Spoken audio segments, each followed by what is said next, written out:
felt the chill before I heard the howls. That's how it always begins in our world, with a physical sensation that warns you something has shifted in the natural order. The late autumn air cut through my thin sweater as I stood at the edge of the gathering, watching as they carried his body into the clearing. King William Thornwood, the most powerful alpha in 3 territories, looked smaller in death. His massive frame, usually radiating authority that could silence a room with a glance, now lay motionless on the ceremonial wooden platform. Around me, pack members moved in coordinated grief. The strongest warriors bore his weight with reverence. The elders walked behind with herbs and ancient artifacts that had witnessed 100 such passings. The council members kept their heads bowed, though I wondered how many of those bowed heads concealed satisfaction rather than sorrow. In our world, power vacuums are dangerous things. They draw ambition like blood draws sharks.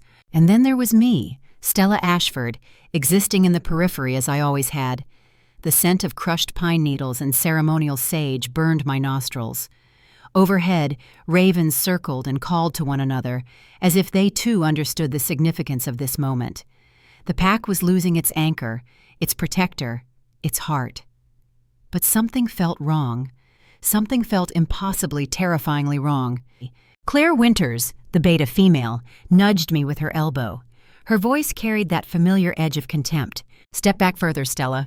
Even in mourning, she couldn't resist reminding me of my place. My blonde hair, too light, too human-looking compared to the rich, dark tones most pack members possessed, fell across my face as I lowered my eyes and stepped backward.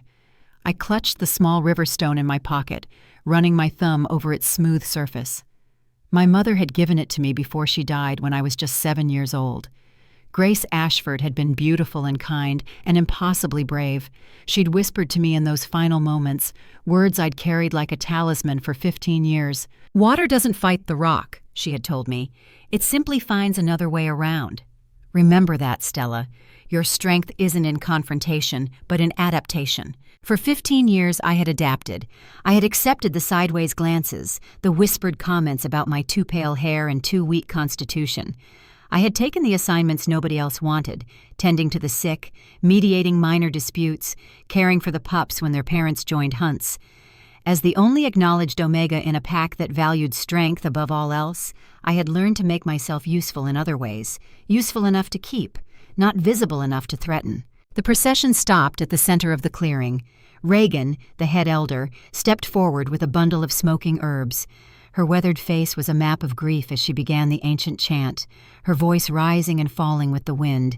The pack joined in, 100 voices becoming one, all except mine, which remained silent. I knew the words.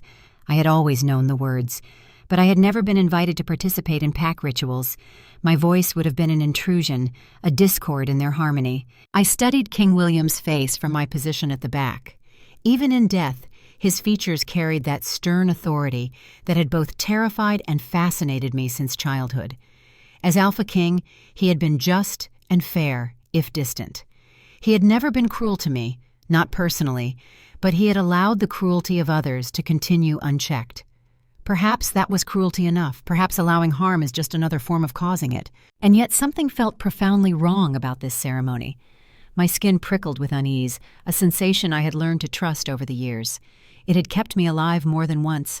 The elders were rushing through the rites. The traditional 3-day viewing period had been condensed to mere hours. The burial preparations were happening too quickly, with too much urgency, as if they wanted him in the ground before anyone could ask questions. Whispers floated around the gathering like autumn leaves caught in an updraft. Poison, some said. Rival pack, others suggested. The more superstitious murmured about curses and ancient vengeance. But beneath these theories, I sensed a current of something else. Fear. Not just grief for their fallen leader, but fear of what would come next. Marcus Thornwood stood at the head of the platform, his face a mask of controlled rage. At 28, he was the image of his father, tall and broad-shouldered with sharp features and eyes that seemed to see right through pretense. Those eyes were the color of dark amber, and they held a weight that made even the strongest warriors tread carefully around him. Unlike his father, there was something volatile about Marcus, something unpredictable that made people nervous. Where King William had been a steady rock, Marcus was a coiled spring. You never quite knew when he might release. That's when I felt it. The pull. It started as a whisper in my chest, a tugging sensation, like an invisible thread wound around my ribs and drawing taut. My breath caught.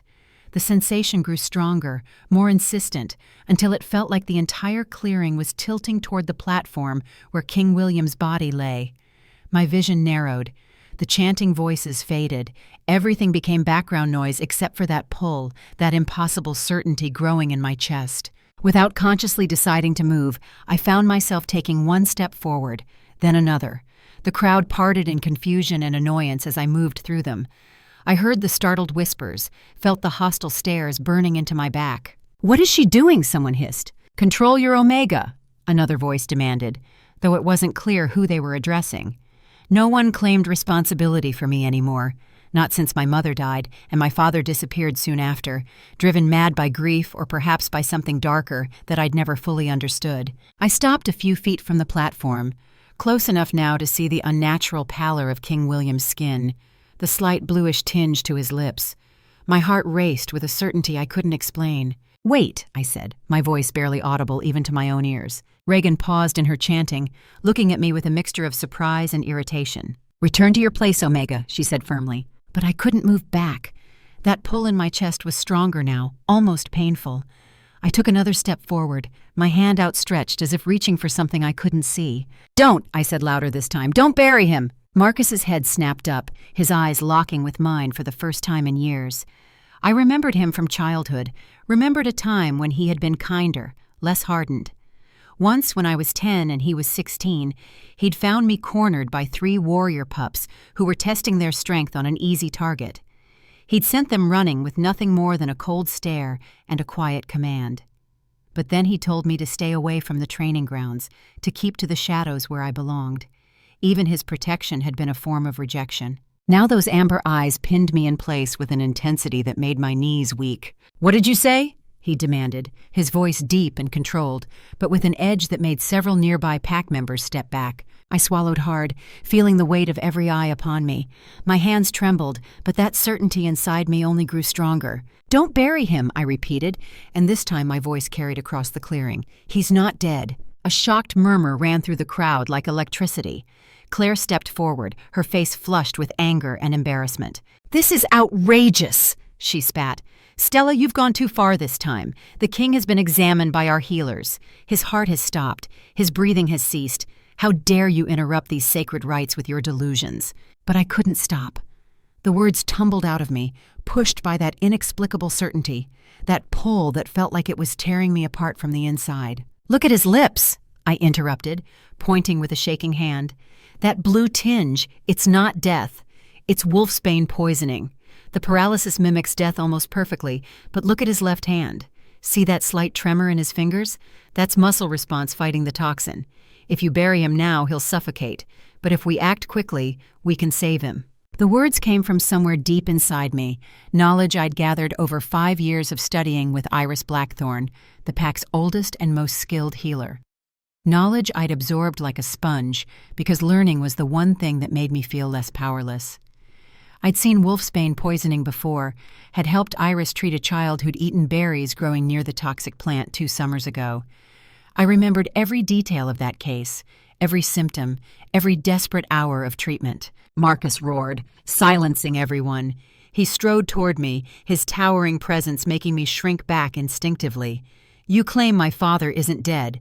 You disrupt sacred funeral rites. You cause chaos in a moment of pack grief." His face was inches from mine now, his anger a palpable force. "And you do this based on what? What would an Omega know of such matters?" I should have backed down, should have apologized, and retreated to my proper place. Every survival instinct I'd honed over 22 years screamed at me to submit, to lower my eyes, to become invisible again. But that pull inside me wouldn't let me. It felt like if I walked away now, if I let them bury King William, something essential would break. Not just in the pack, but in the fabric of reality itself. "I've studied with Iris Blackthorne," I whispered, naming the pack's most respected healer. "I've seen wolfsbane poisoning before. I know the signs. His consciousness is trapped inside his body. If we don't act now, in minutes it will be too late." Marcus studied my face with such intensity that I had to fight the urge to look away. Around him, I could sense the council members exchanging glances, some worried, some skeptical, some openly hostile. I was making enemies with every word I spoke, but I had already stepped beyond the point of no return. "If you're wrong," Marcus said softly, dangerously, "I'll have you banished for this disruption. Do you understand?" I nodded, though banishment would likely mean death for an Omega alone in the world. We were pack creatures. Without the protection of a pack, I would be vulnerable to rogues, rival territories, the simple brutality of survival. And if I'm right, I dared to ask, surprised by my own boldness. A flicker of something, not quite softness, but perhaps respect, crossed his features before disappearing. "Then we'll discuss your place in this pack," he said. But even as he spoke, I saw something else flash across his face. Movement at the edge of the clearing had caught his attention. I turned to follow his gaze and felt my blood turn to ice. On the ridgeline above us, silhouetted against the gray sky, stood 3 figures. Even from this distance, I could see they weren't Thornwood Pack. Their stance, their bearing, the way they watched us with predatory interest, it all screamed danger. "Northclaw Scouts," someone whispered. The Northclaw Pack controlled the territory to our east. They were larger than us, more aggressive, and they'd been looking for any sign of weakness to justify an invasion. King William's diplomatic skill and raw power had kept them at bay for decades. But now, with him dead, or appearing dead, they were watching, waiting, calculating. Marcus's jaw tightened as he processed the implications. Without waiting for a response, he turned to the elders. "Bring Iris Blackthorn forward," he commanded, "and someone fetch the antidote ingredients, now." But his eyes, when they returned to me, were hard as stone. When he leaned close to speak, his words were for me alone. "You may have just started a war, Stella. Those scouts now know we're vulnerable. They know we're fractured. Whatever happens next, remember that." The accusation hit me like a physical blow. I'd been so focused on saving King William that I hadn't considered the broader implications. The Northclaw Pack had come to observe the funeral, to gauge our strength in the face of loss. And I had disrupted the ceremony, revealed internal discord, shown them exactly the kind of weakness they'd been waiting for. The next few minutes were chaos. Iris Blackthorn was brought forward, her ancient body moving with surprising speed. She was 68 years old, with silver hair and eyes that seemed to see straight through into your soul.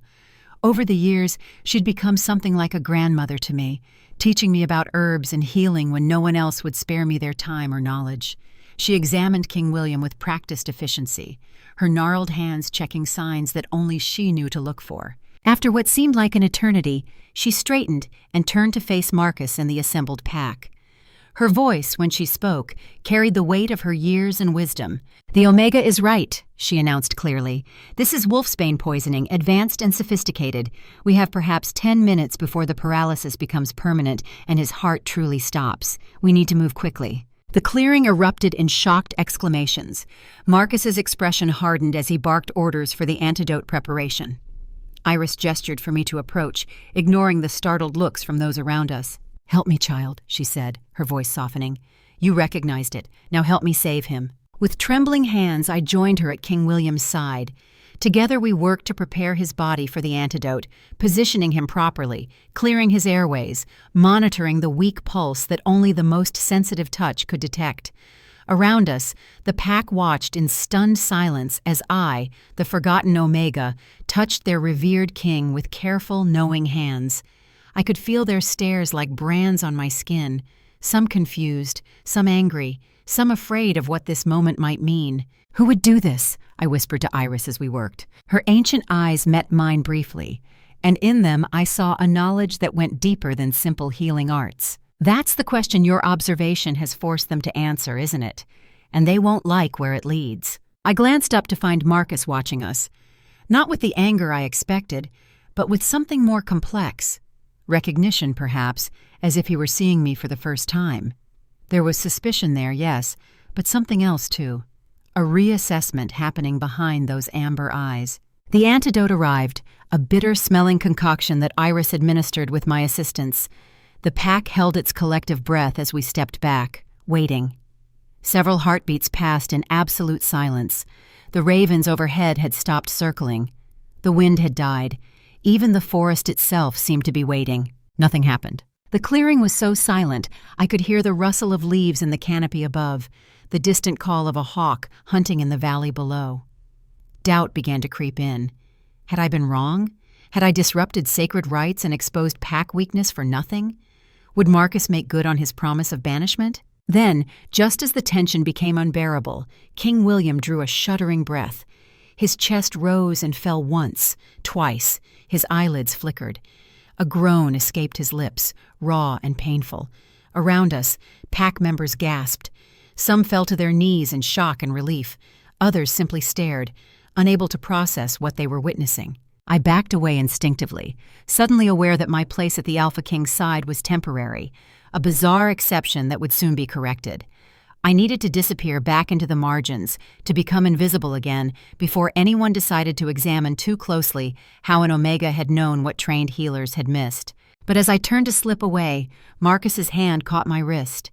His touch was neither gentle nor harsh, simply firm and inescapable. I looked up at him, unable to read his expression. "Wait," he said, his voice lower now, meant only for me. Around us, the pack was converging on the platform where King William was now sitting up, disoriented but alive. Council members rushed forward with questions and concerns. Warriors formed a protective circle. Elders wept with relief. But Marcus held me in place, his fingers still encircling my wrist, his amber eyes searching mine. "How did you know?" he asked quietly. "How did you see what our healers missed?" The question wasn't accusatory exactly, but it carried weight. Implications, a demand for truth that I wasn't sure how to answer. "I just felt it," I admitted, the words feeling inadequate even as I spoke them. Something wasn't right. The ceremony was too rushed. The signs were there if you knew what to look for. I couldn't let him be buried alive. Marcus's eyebrows drew together, as if my answer troubled him more than reassured him. "Felt it," he repeated slowly. "Not knowledge from your studies with Iris, but feeling, instinct." It wasn't a question, but I nodded anyway. His grip on my wrist loosened slightly, but he didn't release me. Behind him, King William was gaining coherence. Soon they would turn their attention to the question of who had poisoned him and why. Soon the real investigation would begin. And somehow I knew, with that same inexplicable certainty that had driven me to interrupt the funeral, that I had just placed myself at the center of a storm that had been brewing long before today. "Don't leave the clearing," Marcus said quietly, finally releasing my wrist. "When my father is stabilized, there will be questions, many questions, about how this happened, who is responsible, and how you knew." He walked away to join his father, leaving me standing alone in the crowd. Pack members who had never spared me a second glance now stared openly. Their expressions ranged from awe to suspicion to outright hostility. I had saved the Alpha King's life, yes, but I had also revealed my own unusual abilities. I had made myself visible after a lifetime of strategic invisibility. And in our world, visibility for an Omega was dangerous. Claire Winters appeared at my side, her face tight with barely controlled rage. "What have you done?" she hissed. "Do you have any idea what you've started?" "I saved his life," I said simply. She laughed, but there was no humor in it. "You've made yourself a target. Whoever poisoned the king won't take kindly to your interference, and half the pack will wonder if you were involved, if this was all some elaborate scheme to gain favor." The accusation stung because I hadn't considered it. I'd been so focused on what was right, on that pulling sensation that demanded action, that I hadn't thought about how it would look, how easily my actions could be twisted into something sinister. I started to say, but Claire was already walking away. Iris appeared beside me, her weathered hand squeezing my shoulder gently. "Come, child, let's get you somewhere quiet while they sort this out." But as we started to move, Marcus's voice cut across the clearing. "Stella Ashford remains here, by my order." Iris and I froze. The old healer looked at me with something like pity in her ancient eyes. "It begins," she whispered so quietly I almost missed it. "The trials you were born for. Be brave, little one, and remember what your mother taught you." What my mother taught me. Water doesn't fight the rock. But as Iris guided me toward a stone bench at the clearing's edge, I wondered if there came a point where adaptation wasn't enough, where the water had to carve through the stone or be lost entirely. The pack slowly reorganized itself. King William was moved to a chair, still weak but gaining strength. His personal guards formed a tight circle around him. Council members huddled in urgent conversation. Warriors were dispatched to track the Northclaw scouts, though everyone knew they'd be long gone by now. The damage was done. The weakness had been observed. I sat on the cold stone bench, Iris beside me, and watched the organized chaos unfold. My hands had finally stopped trembling, but the adrenaline was fading now, leaving behind exhaustion and a creeping sense of dread. I had survived the immediate crisis, but I wasn't naive enough to think I was safe. In saving the king, I had disrupted someone's carefully laid plans, someone who had access to rare poison and knowledge of how to use it, someone who had wanted King William dead and buried before anyone could ask questions. That someone would be coming for me next. As if summoning him with my thoughts, Marcus appeared before me. Up close, I could see the fine lines around his eyes, the weight of responsibility that aged him beyond his 28 years. He gestured for Iris to leave us, and though she hesitated, she eventually complied. When we were alone as one could be in a clearing full of pack members, Marcus spoke. "I need you to understand something, Stella. What happened today, it has consequences beyond what you can imagine. The Northclaw pack now knows we're vulnerable. They saw the disruption.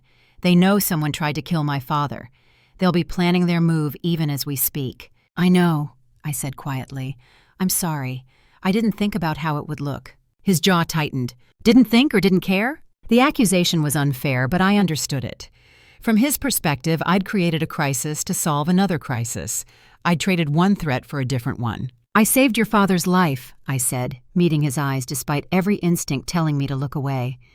"If that makes me a liability in your eyes, then banish me. But don't ask me to apologize for preventing a murder." Something flickered in his expression. Surprise, perhaps, at my defiance. He studied me for a long moment, and I had the strange sensation of being truly seen for the first time in my life. Not as the weak Omega, not as the pale-haired outsider, but as myself, as Stella. "My father is asking for you," he said finally. The words were so unexpected that I almost didn't process them. "Me? Why?" Marcus's expression was unreadable. "That's what I intend to find out. Come." He turned and walked toward where King William sat, surrounded by guards and council members. I had no choice but to follow, acutely aware of every eye tracking my movement. The crowd parted before Marcus's authority, but I felt their hostility like a physical thing. To them, I was an anomaly, a disruption, a potential threat. King William looked up as we approached. His color was better now, though he still appeared weak.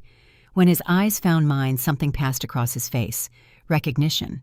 But recognition of what, I couldn't say. "Leave us," he commanded, his voice raspy but still carrying authority. The guards and council members exchanged uncertain glances. "Father," Marcus began, but the king raised a hand. "All of you. Marcus and the girls stay. Everyone else, give us privacy." Slowly, reluctantly, the others withdrew to the far edge of the clearing. I could feel them watching, straining to hear, desperate to know what would be said. King William gestured for me to come closer. When I did, he reached out and took my hand in his. His grip was weak but steady. He studied my face for a long moment, and I saw his eyes widen slightly, as if he'd found what he was looking for. "Your eyes," he said softly. "You have your mother's eyes, and her gift." I felt the ground tilt beneath me. He knew my mother. He knew about me in ways I hadn't realized. "I don't understand," I whispered. Marcus looked between us, clearly as confused as I was. "Father, what are you saying?" King William released my hand and leaned back, exhaustion evident in every line of his face. "Stella, your mother Grace was my cousin. She was Omega-born, daughter of my Aunt Catherine, who died young. Grace spent her childhood here in this pack before she met your father and moved to the borderlands." The revelation hit me like a physical blow. My mother had never spoken of her family, her past. I'd always assumed she'd been alone in the world as I now was. Marcus was processing this information too, his expression shifting from surprise to something more complex. "You're saying she's Thornwood blood," he said slowly. "That makes her family." King William nodded wearily. "More than that. Grace was special, like her mother before her. They had gifts that most Omegas have forgotten how to access. The ability to sense things others miss, to feel the threads that connect us all. Stella has inherited those gifts, perhaps stronger than any I've seen in 3 generations. He looked at me again, and this time I saw something like hope in his eyes. "That's why you knew I wasn't dead, child. You felt my life force. You sensed what the others couldn't. You have the sight. The sight. The words sent chills down my spine.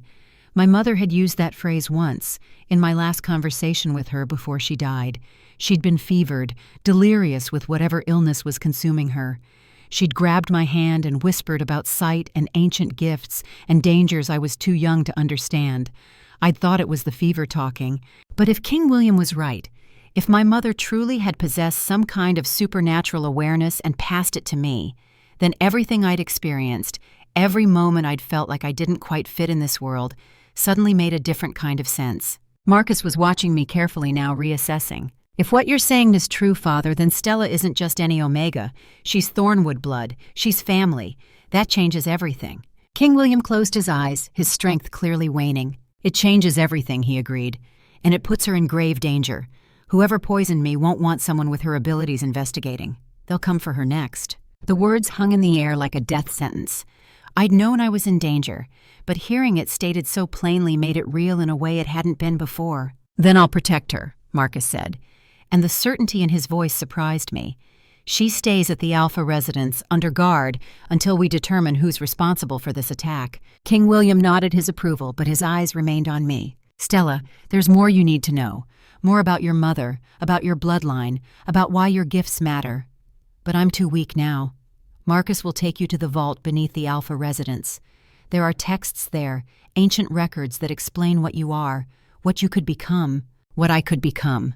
The phrase terrified me more than any threat of violence could have. I don't understand any of this, I admitted, my voice small. Yesterday I was just the Pack Omega. Today you're telling me I'm family, that I have gifts, that I'm in danger. It's too much. King William's expression softened with something like sympathy. I know, child. But destiny doesn't wait for us to be ready. You stepped forward today when no one else would.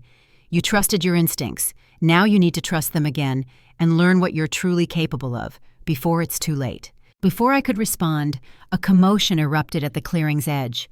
One of the warriors who'd been sent to track the Northclaw scouts came running back, his face flushed with exertion and alarm. My lord, he addressed Marcus breathlessly. The scouts didn't retreat. They've been joined by 40 more warriors. They're assembling at the eastern border. It looks like they're preparing to cross into our territory. The fear that had been simmering in the clearing erupted into panic. Pack members began shouting questions. Warriors reached for weapons. Council members demanded answers. Marcus's face became stone. This is what I warned you about, he said to me, though his voice wasn't cruel, just resigned. They're testing us. They know we're weak, divided, vulnerable, and they're moving to exploit it. He turned to his warriors, his voice rising to carry across the clearing. Battle formation. I want 50 warriors on the eastern border within the hour. The rest stay here to protect the king and the civilians. Move. The pack erupted into organized chaos as warriors rushed to obey. Marcus looked down at me, and for just a moment I saw something in his eyes that wasn't anger or suspicion. It might have been regret. Stay with my father, he commanded. Don't leave his side until I return. Whatever happens next, whatever you learn in that vault, remember this moment. Remember that your truth, however necessary, has a cost. And sometimes that cost is paid in blood. Then he was gone, striding toward the tree line with his warriors falling in behind him. I watched him go, my heart pounding with fear and guilt, and a strange sense of inevitability. I had saved King William's life, and in doing so, I might have started a war. Iris appeared beside me again, her hand on my arm. Come, child, let's get the king to safety, and then we need to talk. There are things you must know, things even William doesn't fully understand. Your mother made me promise to tell you when the time came. She looked at me with ancient eyes that had seen too much. That time is now. The Omega's Reckoning, Part 2, The Omega's Voice. The vault beneath the Alpha residence smelled of ancient paper and secrets. Dust motes danced in the beam of light from the single oil lamp Iris carried as we descended stone steps, worn smooth by generations of Thornwood leaders. King William had been moved to his chambers above, surrounded by guards and healers. But before succumbing to exhaustion, he'd pressed a heavy iron key into my palm and whispered a single word, truth. Now 3 hours after the funeral that had become a resurrection, I stood in a chamber that most pack members didn't know existed. Stone walls pressed close around us, lined with shelves holding leather-bound volumes that looked older than the pack itself. Some were so deteriorated that touching them might turn them to dust. Others gleamed with preservation oils, their spines marked with symbols I didn't recognize. Iris set the lamp on a central table carved from a single piece of dark wood. Her weathered hands trembled slightly as she selected 3 volumes from a shelf marked with a crescent moon symbol. When she placed them before me, I could see tears gathering in her ancient eyes. Your mother sat where you're sitting now, 23 years ago. She was pregnant with you, barely showing, and she'd come to me with questions about dreams she'd been having. Visions of an Omega child who would see death and stand between worlds. I sank onto the wooden bench, my legs suddenly unable to support my weight. My mother had known. She'd known what I would become, what I would face. Why didn't she tell me? I whispered. Iris opened the first volume, revealing pages covered in elegant script and detailed illustrations. The images showed wolves in various forms, but some had an ethereal quality, glowing with silver light. Omegas, I realized. True Omegas as they were meant to be, before whatever had happened to diminish us. She tried, Iris said softly, but she died before you were old enough to understand. The fever that took her, it wasn't natural. Someone poisoned her, just as someone poisoned William today. Your mother was investigating the same truth that's now hunting you. The chamber suddenly felt too small, too cold. I wrapped my arms around myself, trying to process this cascade of revelations. What truth? What was she looking for? Iris turned pages until she found what she sought. An illustration of a massive wolf, clearly an alpha, standing beside a smaller silver wolf. Between them, golden light formed a bridge, connecting them in ways that went beyond the physical. 3 generations ago, our pack was different. Alphas and Omegas ruled together in partnership. The Alpha provided strength and protection. The Omega provided insight and healing. Together they maintained balance not just within the pack, but with the natural world around us. It was a time of peace and prosperity. She turned more pages, showing images of thriving communities, abundant hunts, pups playing safely. Then Aldrich Thornwood, William's grandfather, decided this partnership made the pack weak. He believed strength was all that mattered, that relying on Omega intuition and healing was a vulnerability enemies could exploit. So he systematically destroyed the Omega bloodlines. He killed the Omega elders, burned most of these texts, and established the hierarchy you've grown up in, one where Omegas are tolerated at best, expendable at worst. I stared at the illustrations, trying to reconcile this history with everything I'd been taught. The pack had always celebrated strength, dominance, the ability to overpower enemies. Gentler qualities were seen as weaknesses to be hidden or eliminated. But some bloodlines survived, Iris continued. Your grandmother Catherine was one. She fled with her mate to the borderlands, where she had your mother Grace in secret. Catherine died young, killed by rogues according to official records. But Grace suspected murder. She came back here years later, after she'd mated with your father, searching for proof. She found these texts, and she found me. Iris's voice cracked with emotion. I was Omega trained by William's grandmother Evelyn. I'd survived Aldrich's purge by suppressing my gifts, by becoming invisible. When Grace found me, she begged me to teach her what I knew, to help her understand the visions she was having about you, about a child who would have the sight stronger than any Omega in living memory. My hands shook as I touched the ancient pages. This was my legacy, this weight of history and persecution and power I didn't understand. What killed my father? I asked. You said my mother died of poison, but my father disappeared. What happened to him? Iris closed her eyes, grief written across her weathered face. Your mother sacrificed her mate Bond trying to break Aldrich's curse, the curse he placed on Omega bloodlines to suppress their gifts. She thought if she could break it, future Omegas would be free, but the price was too high. The severing of a true mate bond can drive an alpha mad. Your father wandered into the deep forest and never returned. Grace died shortly after, her body unable to survive both the poison someone gave her and the spiritual wound of losing her mate. I felt tears sliding down my cheeks, hot and angry. My parents hadn't simply died. They'd been murdered by a system that feared what they represented, by people who wanted to maintain power through force rather than share it through partnership. Who did it? Who killed her? Iris shook her head slowly. She never found out, but she had suspicions. There were council members even then who benefited from the strength-only doctrine, who'd risen to power on Aldrich's changes and wanted to protect that power. Some of them are still on the council today. The implication was clear. Whoever had poisoned King William was likely connected to whoever had killed my mother. This wasn't a new conspiracy. It was an old war, still being fought in shadows. Iris opened the second volume. This one focused on detailed descriptions of Omega abilities. You need to understand what you are, child. What you could become. True Omegas can sense emotions, read intentions, feel the life force in others. That's how you knew William wasn't dead. Your gift is awakening, triggered by proximity to your blood relative in mortal danger. She pointed to a passage describing something called the trials of awakening. Historically, when an Omega's power began to manifest, they underwent 3 trials. The first trial tests sight, the ability to perceive what others cannot. The second tests voice, the courage to speak truth others refuse to hear.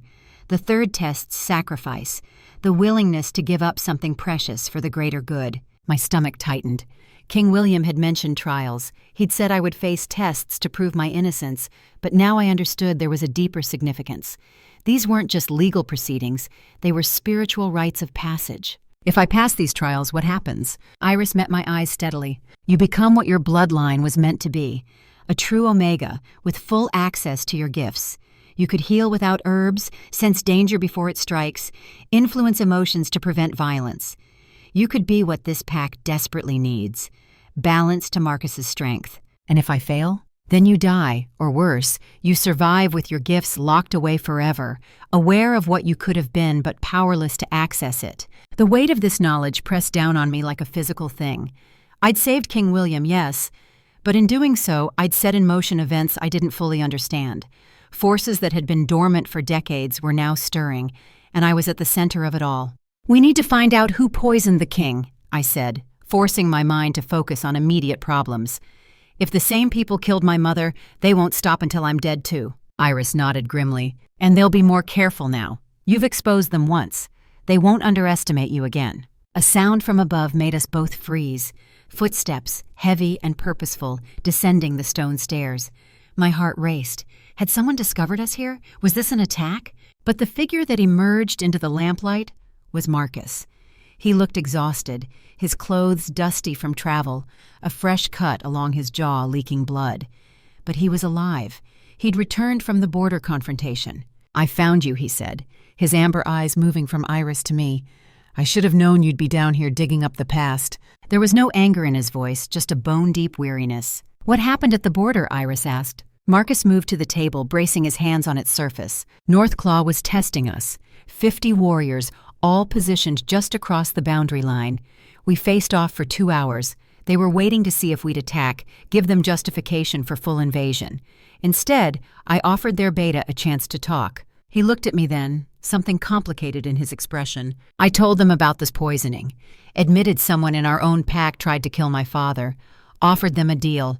They give us time to resolve our internal issues without interference, and when we're stable, we'll renegotiate our territory agreements, terms more favorable to them. Iris sucked in a sharp breath. You showed them weakness and bribed them with future concessions?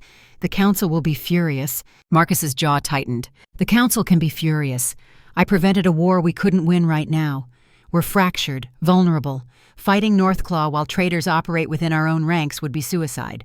I made the call I had to make. He pushed away from the table, pacing the small chamber. Garrett Stone, their alpha, agreed.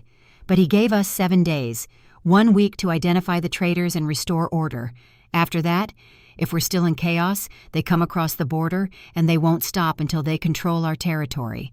He paused, looking directly at me. So you'd better be right about your gifts, Stella, because you've got 7 days to help me find who did this. 7 days before everything falls apart. The pressure of his expectation, combined with everything Iris had just revealed, threatened to overwhelm me.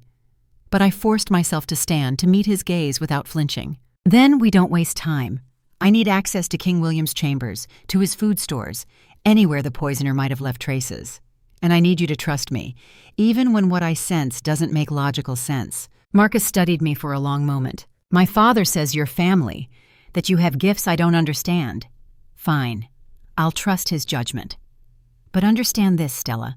I'm responsible for this pack's survival. If at any point I think you're a threat rather than an asset, I'll do what's necessary. Blood relation or not. It wasn't a comforting assurance, but it was honest. I could respect that. Fair enough. Now show me everything. Over the next 2 days, I threw myself into investigation with an intensity that surprised even me. Marcus granted me access to King William's private chambers, though guards shadowed my every move. I examined everything with my hands and with senses I was only beginning to understand. The emotional residue Iris had described in the ancient texts became clearer with practice. Objects held impressions of the people who'd touched them. Strong emotions left traces I could feel if I concentrated. In King William's chambers, I found what I was looking for. A faint trail of malevolent intent, like an oily residue on certain surfaces. The pitcher that had held his evening water, the edge of his dinner plate, the handle of his door. Someone had been in here multiple times, I told Marcus as he watched me work. Someone with access to his private spaces, someone he trusted enough to let into his inner sanctum. That narrows it to about 50 people, Marcus said grimly.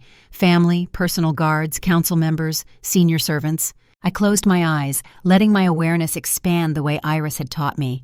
Trying to sense the specific emotional signature of the poisoner, what I found made my blood run cold. Whoever did this felt justified, righteous even. They think they're saving the pack from something, not destroying it. This wasn't done out of rage or jealousy. It was done out of conviction. Marcus went very still. A true believer. Someone who thinks killing my father is the morally correct choice.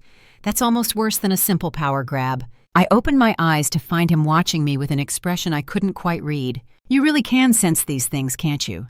This isn't guesswork or theatrics. You actually feel what others leave behind. I nodded, suddenly exhausted.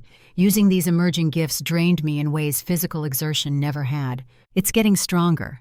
Every time I use the sight, it becomes clearer. But it's also overwhelming. I feel everyone's emotions bleeding together. Fear, anger, suspicion. The pack is terrified, Marcus. They know there's a traitor among us, and they don't know who to trust. He moved closer, and I became acutely aware of his presence. His strength, yes, but also something else. A warmth that seemed to radiate from him, drawing me in despite my better judgment. "Do you trust me?" he asked quietly. The question caught me off guard. Did I trust him? He'd threatened to banish me. He'd blamed me for exposing pack weakness. But he'd also defended me to the council, brought me into his father's confidence, granted me access to investigate. "I'm trying to," I admitted. "But you said yourself that you'd do what's necessary. That doesn't exactly inspire confidence." A ghost of a smile touched his lips. "At least you're honest. That's more than I can say for most." He reached out slowly, giving me time to pull away, and brushed a strand of pale hair back from my face. The gesture was surprisingly gentle from someone so imposing. "You confuse me, Stella Ashford. You're not what I expected. Not weak or simpering or manipulative. You're brave and sharp, and you see things I miss. It's unsettling." His admission felt like a gift. A moment of vulnerability from someone who'd built walls around himself as thick as the stones surrounding us. "You confuse me too," I whispered. "I spent years believing you despised me, that you saw me as nothing but a burden on the pack. But now you're trusting me with this investigation, protecting me. I don't understand why." His hand lingered near my cheek, not quite touching, but close enough that I could feel the heat of his skin. "Maybe I was wrong about you. Maybe I was wrong about a lot of things." The moment stretched between us, charged with possibility and danger in equal measure. But before either of us could speak, Margaret Hayes, the head housekeeper, appeared in the doorway, her face pale with distress. "Sir, you need to come quickly. There's been another attack." The spell shattered. Marcus's expression hardened back into the Alpha Commander as he turned to Margaret. "What happened?" "Helena Frost, the councilwoman. She's been found in her quarters. Poisoned, same as the king. But this time we were too late. She's dead." Ice flooded my veins. Another poisoning. Another death. The traitor was escalating, growing bolder. Marcus was already moving toward the door. "Lock down the residence. No one enters or leaves without my express permission. Double the guard on my father. And get Iris. We need to examine Helena's body immediately." He glanced back at me. "You're coming with me. If you can sense residue on objects, maybe you can sense something on her body. Something that will tell us who did this." Helena Frost's chambers were chaos when we arrived. Council members crowded the doorway demanding answers. Guards struggled to maintain order. And on the bed, surrounded by the trappings of power and privilege, lay Helena's body. She looked peaceful, almost serene, except for that telltale blue tinge to her lips. The same sign I'd noticed on King William. The same poison used with lethal efficiency this time. "Everyone out!" Marcus commanded, his voice cutting through the noise like a blade. Everyone except Iris, Stella, and the guard captain. The room cleared reluctantly. I could feel their resentment, their fear. They wanted answers, wanted someone to blame, and I could sense their suspicion turning toward me. The strange Omega who'd suddenly gained access to the highest levels of pack leadership. How convenient that death followed in my wake. Iris knelt beside the body, her experienced hands checking for signs I wouldn't have known to look for. I stood at the foot of the bed, trying to steel myself for what I needed to do. To use my emerging gifts on a corpse felt like violation, but we needed answers. "I have to touch her," I said quietly, to sense what she was feeling before she died, who might have been with her. Marcus nodded. "Do it!" I moved to Helena's side and placed my hand over hers. The flesh was still warm, death too recent for the cold to have fully set in. I closed my eyes and let my awareness sink into the residual energy clinging to her body. What I found made me gasp and jerk back. She was terrified, I breathed. Absolutely terrified, but not surprised. She knew this was coming. She knew she was going to die. Marcus stepped closer. Did she know who poisoned her? I forced myself to touch Helena again, pushing past the overwhelming surge of her final emotions. Images flashed through my mind, fragmented and unclear. A figure in the doorway, a familiar voice, a cup of tea offered in friendship.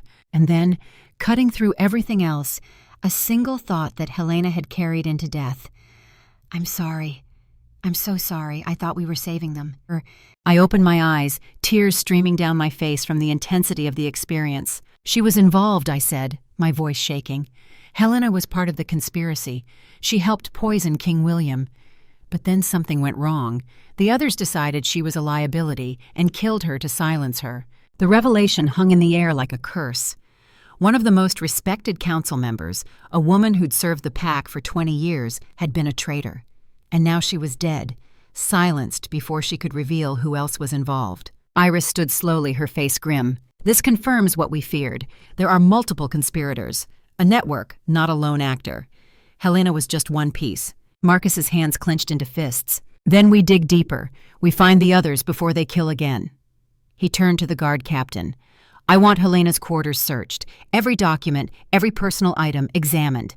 Someone she corresponded with, someone she met with. There will be evidence." As the guard captain left to organize the search, Marcus looked at me with new respect, mixed with something that might have been concern. "You felt her death, her fear. Can you do that, sense things that strongly?" I wiped tears from my face, still shaken by the experience. "It's getting stronger. Sometimes too strong. It's like drowning in other people's emotions." He surprised me by gripping my shoulder, his touch grounding me in the present moment. "Then we use it while you can still control it, before it overwhelms you completely. Can you sense anything else in this room? Any trace of who was here with her?" I took a steadying breath and extended my awareness again, casting it wider this time. The room was saturated with Helena's fear and regret, but beneath that I found other traces. Multiple emotional signatures layered over each other. She'd had visitors recently, several of them. One signature stood out, sharp and cold and utterly certain. This person felt no remorse, no doubt, just cold conviction that what they were doing was necessary. "I felt the same signature in King William's chambers," I said slowly. "This person has been close to both victims. Someone with access to the highest levels of pack leadership." Marcus's expression darkened. "A council member, then, or someone in my inner circle." Before I could respond, a commotion erupted in the hallway outside. Raised voices, the sound of a struggle. Marcus moved toward the door just as it burst open. Two guards dragged in a young warrior, Derek Stone, his face bloodied and defiant. Behind them came Benedict Cross, the senior councilman, his distinguished features arranged in an expression of grave concern. "I'm sorry to interrupt, my lord," Benedict said smoothly, but this young man was just caught trying to flee the compound. When questioned, he had this in his possession. He held up a small glass vial, identical to the one supposedly found in my dwelling days ago, the vial that had been used to frame me. Marcus took the vial, examining it carefully. "Derek Stone. You're Julian's man, aren't you? My cousin's personal guard." Derek spat blood onto the floor. "I serve the true strength of this pack, not some weak Omega lover who bargains with enemies." The accusation hit like a physical blow. I saw Marcus's expression shudder, become dangerously neutral. "You confess to the poisonings?" Derek laughed, wild and unhinged. "I confess to nothing. But I'll tell you this. There are more of us than you think, more who believe in the old ways, in Aldrich's vision, more who would rather die than see this pack weakened by Omega corruption." Benedict stepped forward, his voice measured and reasonable. "Marcus, this young man is clearly disturbed, perhaps driven mad by stress or outside influence. But his words suggest a larger conspiracy, one we must root out before it destroys us. I recommend we convene an emergency council session. Tonight, all members present. We question everyone under Omega sight." He turned to look at me, and I felt the full weight of his assessment. If Stella truly has the gifts she claims, she can identify the conspirators, clear the innocent, and expose the guilty. It's time we use these supposed Omega abilities to save the pack rather than throw it into chaos. The suggestion seemed reasonable on the surface, but something about Benedict's tone, his timing, made warning bells ring in my mind. I reached out with my awareness, trying to sense his emotional state. What I found chilled me to my core. That same cold certainty I'd felt in Helena's chambers. That same righteous conviction. Benedict Cross, the most senior member of the council, the man who'd served 3 Alpha Kings with distinction, was part of the conspiracy. But I couldn't prove it. Not yet. And if I accused him now, without evidence, he could turn the pack against me completely. I'd be branded as paranoid, unstable, dangerous, everything he needed to justify eliminating me. So I kept my face neutral and nodded slowly. "I agree. An emergency session. Everyone questioned, everyone examined. The truth will come out." Benedict smiled, and there was something predatory in it. "Excellent. Then we convene at sunset, 3 hours from now. That should give you time to prepare, young Omega, to ready yourself for the trial of voice." The phrase made my blood run cold. He knew. He knew about the ancient trials, about what I was facing, which meant he knew far more about Omega history than any strength doctrine supporter should. As the guards dragged Derek away and Benedict left to prepare for the session, Marcus turned to me. "You felt something just then, when Benedict spoke. What was it?" I chose my words carefully, aware that even walls could have ears in this place. "I felt that tonight will change everything. One way or another, the truth will come out. All of it." He studied my face, and I saw understanding dawn in his eyes. He couldn't know specifically what I'd sensed, but he was beginning to trust my instincts. "Then we'd better be ready. Because if Benedict is calling for a public trial, he thinks he has the advantage. He thinks he's going to win." I met his gaze steadily, feeling something shift between us, a partnership forming in the crucible of crisis. "Then we'll have to prove him wrong." The next 3 hours passed in a blur of preparation. Iris pulled me aside and coached me on how to handle the trial of voice. Unlike the trial of sight, which had tested my ability to perceive truth, this trial would test my courage to speak it, no matter how painful, how dangerous, how much it might cost me. "You will be compelled to speak 3 truths," Iris explained as we sat in my temporary quarters. 3 truths the pack refuses to accept. Your Omega power will make them feel the veracity of your words. They won't be able to deny what you say, but that doesn't mean they'll accept it gracefully. Truth can be more dangerous than any lie. "What if I don't know what to say?" I asked, anxiety coiling in my stomach. "You'll know," she assured me. "When the moment comes, the truth will rise up from inside you. You won't be able to hold it back. That's the nature of the trial." She gripped my hands tightly. "But Stella, hear me now. One of those truths will cut someone you care about. It might even damage a relationship you've only just begun to build.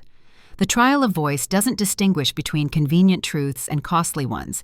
It simply demands honesty, absolute and uncompromising." I thought of Marcus, of the fragile trust developing between us, of how I'd seen him begin to lower his walls, to show me glimpses of the man beneath the Alpha Commander mask.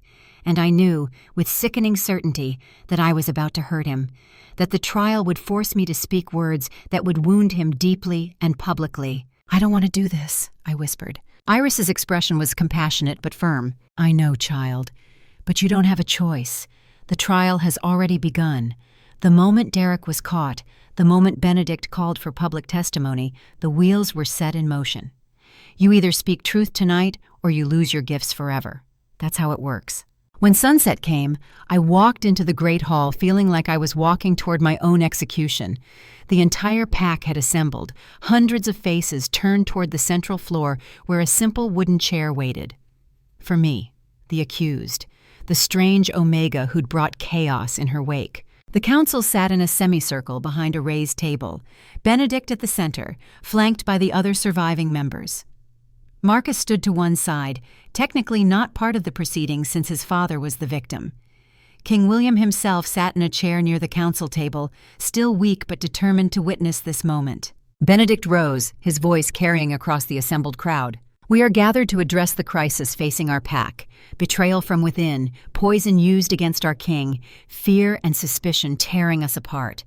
Tonight, we will have truth, complete and unvarnished truth. And we will have it from Stella Ashford, the Omega who claims to see what others cannot. He gestured for me to take the chair. As I sat, I felt the weight of every eye in the room, the hostility from those who'd never wanted me here, the curiosity from those who didn't understand what was happening, the hope from a small few who dared to believe that maybe, just maybe, things could change. Stella Ashford, Benedict continued, you claim to have Omega gifts. The sight to perceive truth. Very well. Prove it. Speak to us. Tell us 3 truths that we need to hear. And know this, if you speak falsely, if you attempt deception, we will all feel it. Your Omega power cannot lie in this moment. It will betray you if you try. I took a deep breath, feeling something building inside me. A pressure, like water behind a dam. Iris was right. The truth was rising, demanding release. I couldn't have held it back if I'd wanted to. I stood, and when I spoke, my voice didn't sound entirely like my own. It carried a resonance, a power that made people flinch. The first truth you need to hear is this. Benedict Cross has been embezzling PAC funds for 8 years. He's used that money to pay outside mercenaries, to bribe council members, and to orchestrate King William's poisoning. His goal is to seize control of this pack, eliminate all remaining Omega bloodlines, and forge an alliance with Northclaw that will require us to abandon our territorial sovereignty. Helena Frost discovered his plans. That's why she had to die. He killed her to silence her, just as he's planning to kill me tonight. The hall erupted in chaos. Benedict's face went white with shock and rage, but I felt my words hit the assembled pack like a wave. They felt the truth of them, the absolute certainty. Even those who wanted to deny it couldn't. This is outrageous, Benedict roared. The Omega is delusional, speaking fantasies to save herself. But Margaret Hayes stepped forward from the crowd, her voice steady. I have the financial records. I've been keeping them for King William, documenting irregularities for months. Everything she says can be proven. Guards moved toward Benedict, but he held up his hands. Wait, let her finish her 3 truths. Let everyone hear what else this Omega has to say. I'm certain it will reveal her instability. He was gambling that my next truths would be less damaging, less credible, but he'd miscalculated. The truth demanding release from me cared nothing for strategy or self-preservation. The second truth, I continued, my voice growing stronger, is about Marcus Thornwood. I saw Marcus stiffen, saw understanding and dread flash across his face, but I couldn't stop. The words poured out of me like blood from a wound. Marcus doubts himself as alpha. He fears he lacks his father's wisdom and overcompensates with severity. He has driven away 3 potential Omegas who sought partnership with him because intimacy terrifies him more than any enemy ever could.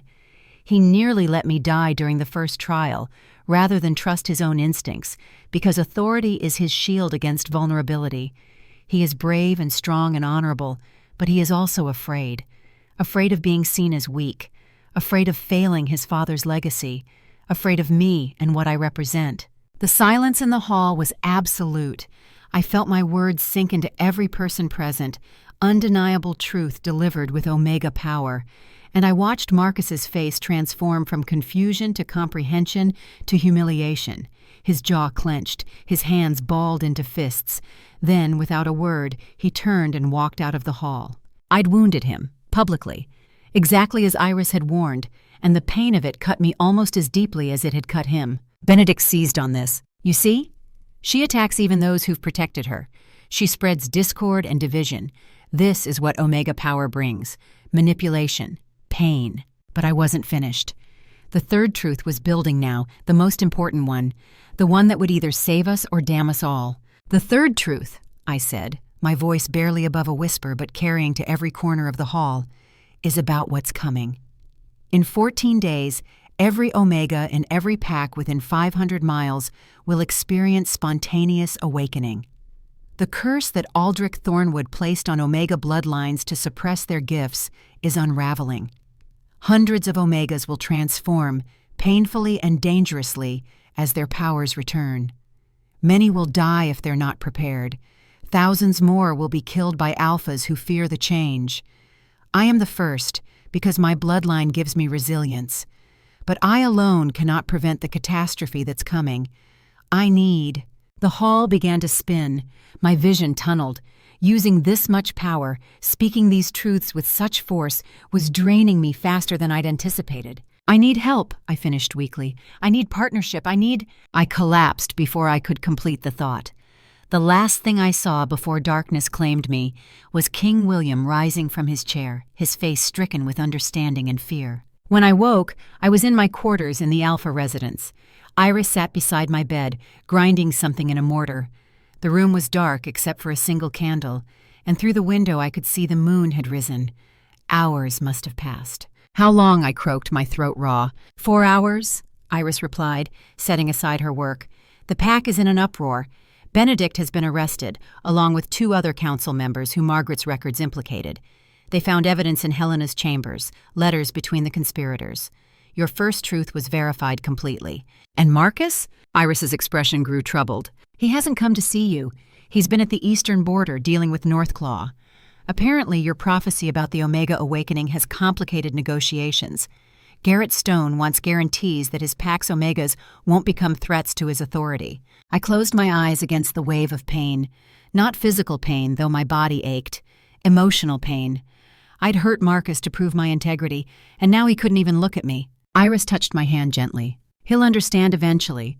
The truth needed to be spoken, painful as it was. He knows that intellectually, even if his pride is wounded. But what if he doesn't?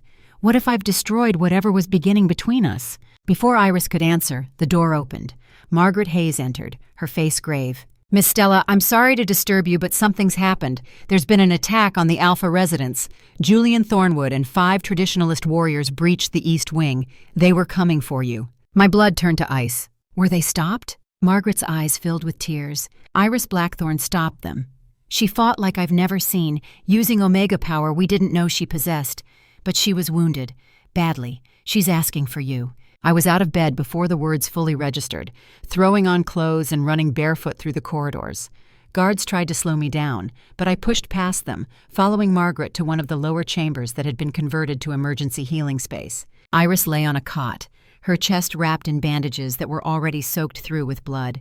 Her ancient face was pale, but her eyes remained clear and focused. When she saw me, she smiled. There you are, child. I was afraid I'd miss you. I fell to my knees beside her, taking her hand. Don't talk like that. You're going to be fine. I can heal you. Let me try. But Iris shook her head slowly. My time is done, little one. I've lived far longer than most, and I've done what I needed to do. I taught you. I protected you when it mattered most. Now it's your turn to carry the wisdom forward. Tears streamed down my face. I can't do this without you. I don't know how. Her grip tightened with surprising strength. You already do. You faced the trial of voice with courage I've rarely seen. You spoke truths that needed speaking, even knowing the cost. That's who you are, Stella.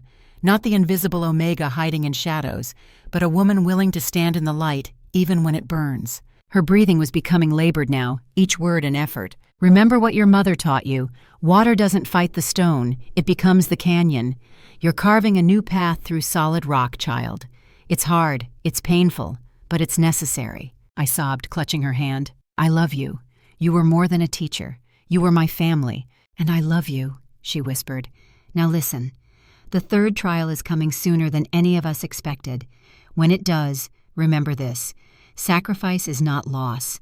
It's transformation. What you give up will return to you changed but not destroyed. Trust in that. Trust in Marcus. And trust in yourself. Her eyes began to drift closed. "The canyon," she breathed. "Become the canyon." And then she was gone. I knelt there, holding the hand of the woman who'd been my mentor, my protector, my last connection to my mother's world. Grief crashed over me in waves, threatening to pull me under. But beneath the grief, I felt something else, a fierce determination, a burning rage at the injustice of it all, the unnecessary deaths, the persecution of my kind, the fear that drove good people to evil acts. Iris had died protecting me. My mother had died searching for truth. Helena had died silenced by her co-conspirators. How many more would die before this cycle ended? I stood slowly, still holding Iris's hand.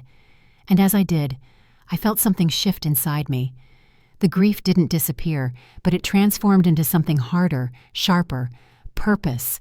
When Marcus finally returned an hour later, he found me sitting beside Iris's body. He stopped in the doorway, taking in the scene. For a long moment, he said nothing. Then he crossed the room and knelt beside me. "I'm sorry," he said quietly. "I should have been here, should have protected her." I looked at him, seeing the exhaustion in his face, the weight of leadership pressing down on him. "You were doing what you had to do, protecting the pack." He met my eyes, and I saw pain there matching my own. "What you said in the trial, about me being afraid, about pushing Omegas away, you were right.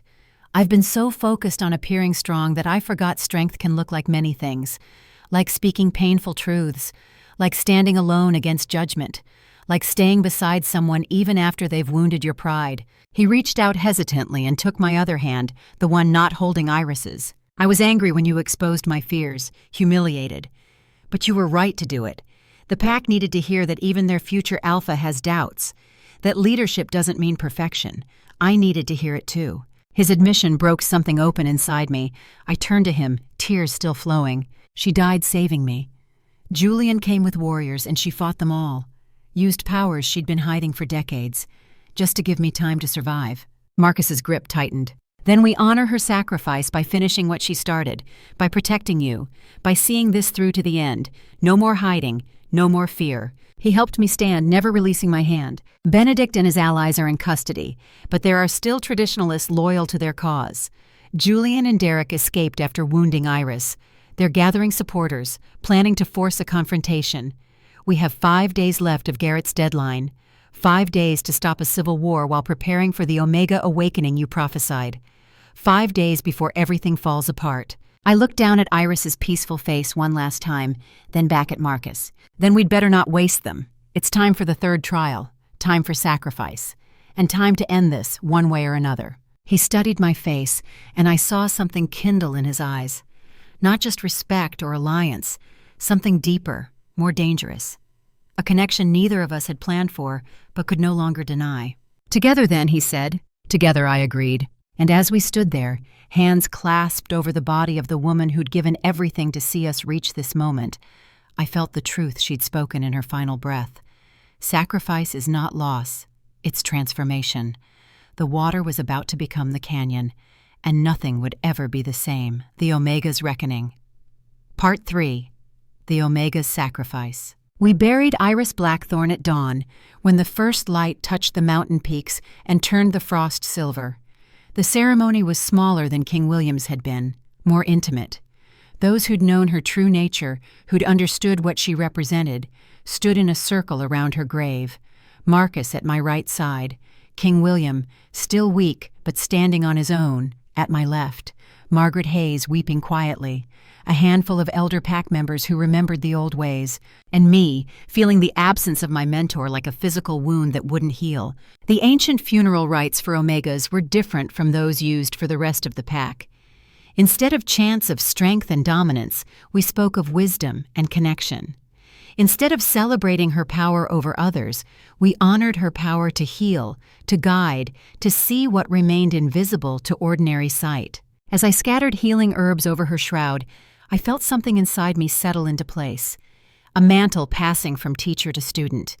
She had carried the knowledge of true Omegas through decades of suppression and persecution.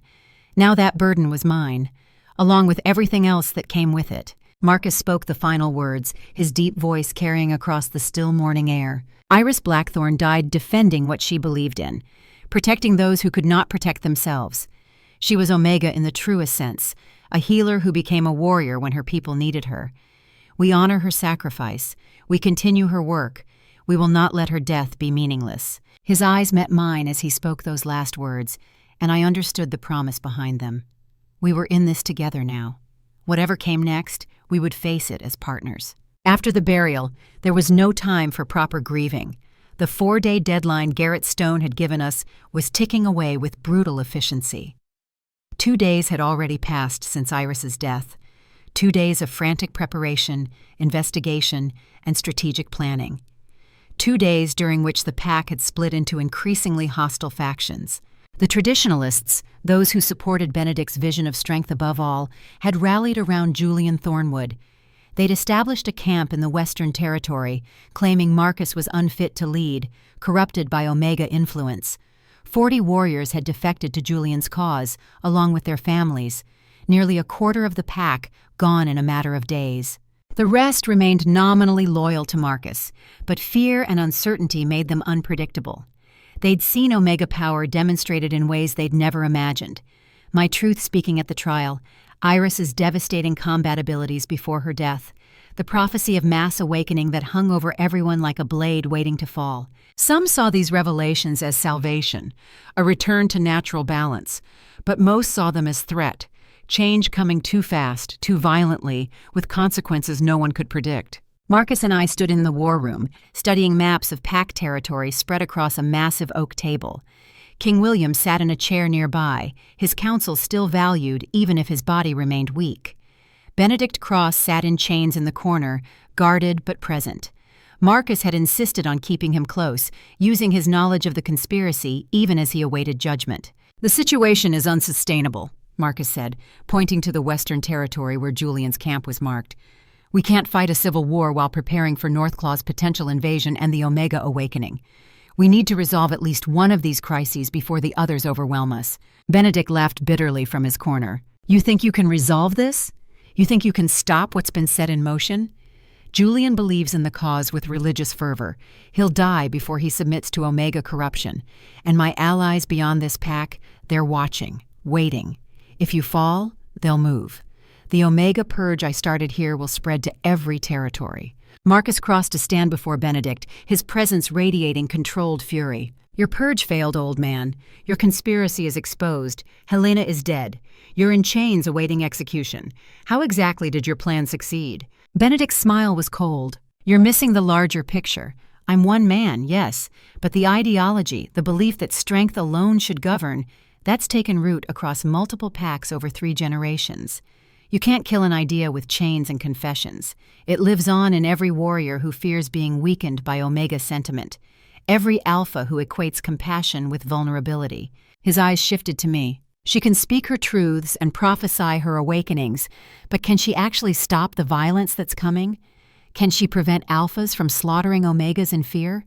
Can she break Aldrich's curse without destroying herself in the process? Because that's what the 3rd trial requires, total sacrifice. And I don't think your little Omega has the strength for it." I stepped forward before Marcus could respond. "You're right about one thing. I don't know if I have the strength, but I know I have to try. Because the alternative is letting people like you win, letting fear and hatred define us forever. My mother tried to break the curse and died. Iris died protecting me so I could have the chance she never got. I won't waste their sacrifices by backing down now." Benedict studied me with something that might have been grudging respect. "Spoken like a true believer. Let's see if your conviction survives what comes next." King William stirred in his chair, his voice still raspy but commanding attention. "Enough philosophy. We need practical solutions. Benedict, despite your crimes, you understand the traditionalist mindset better than anyone. If you were Julian, what would your next move be?" Benedict considered the question, chains clinking as he shifted position. "I'd force a confrontation. Challenge Marcus publicly for alpha rights. Frame it as defending pack purity against corruption. If Marcus accepts and wins, Julian's faction might submit. If Marcus refuses, he looks weak and more warriors defect. If Marcus accepts and loses, Julian becomes alpha and can eliminate the Omega freely." "It's a trap either way," Marcus said grimly. "Most good strategies are," Benedict replied. I moved to the map, studying the positions. An idea was forming, risky, but potentially effective. What if we don't wait for Julian to challenge us? What if we force the confrontation on our terms? Marcus looked at me sharply. Explain. I pointed to the neutral ground between our two territories, a wide clearing that had historically been used for pack gatherings. We call for assembly. Every pack member, both factions. We announce that I'm undergoing the third trial publicly, the trial of sacrifice. We make it a spectacle, something no one can ignore, and we use it to break Aldrich's curse in front of everyone. The room went silent. King William leaned forward, eyes bright with sudden interest. The curse breaking would trigger the Omega awakening immediately. Every suppressed Omega in the territory would begin transformation right there. It would be chaos, but controlled chaos. We'd have healers ready, warriors positioned to prevent violence. And most importantly, everyone would see the change happening. They couldn't deny it or fear it as much when they witnessed it firsthand. It's brilliant, King William said softly, and incredibly dangerous. The ritual requires Omega to sacrifice their strongest emotional bond. For your mother, it was her mate bond with your father.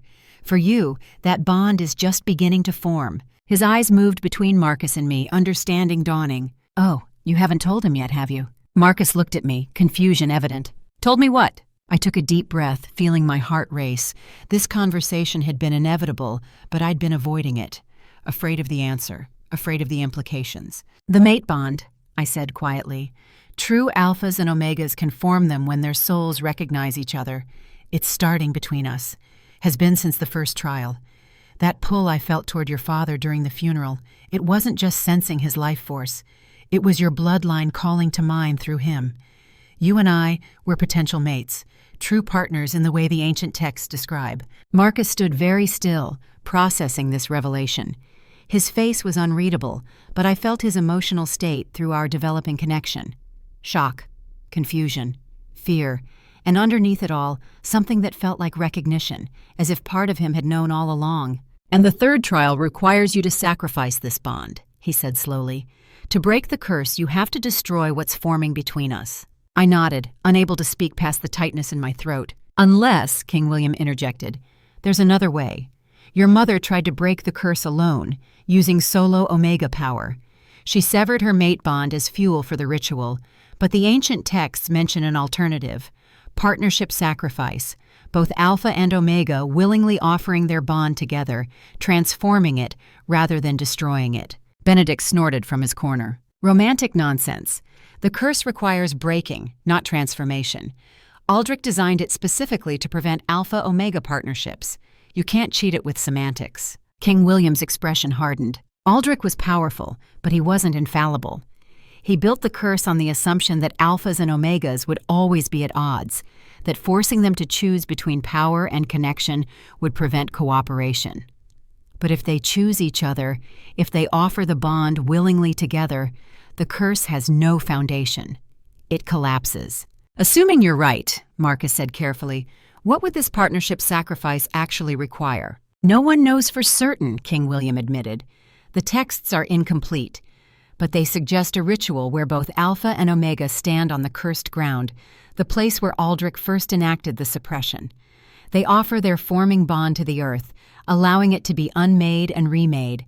If their souls are truly compatible, the bond returns transformed, stronger, and the curse breaks not through destruction, but through demonstration of what Aldrich claimed was impossible. And if their souls aren't compatible? I asked, though I already knew the answer. Then they both die, Benedict said cheerfully. The curse consumes them. So you'd better be very sure about this mate bond theory before you bet your lives on it. Marcus moved to stand directly in front of me, close enough that I had to tilt my head back to meet his eyes. Are you sure about us, about this bond? I wanted to lie, to claim absolute certainty, but I'd been forced to speak truth too many times recently to start lying now. I feel the connection. It grows stronger every day. When you're near, I feel settled. When you're gone, I feel incomplete. My mother's riverstone warms when you touch me.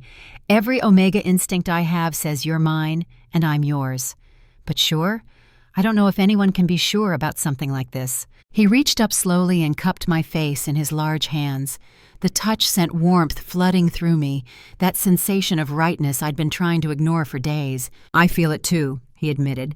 I've been fighting it because it terrifies me. You terrify me, not because you're weak, but because you make me vulnerable in ways I swore I'd never allow. You see through every defense I've built. You speak truths I've hidden from myself.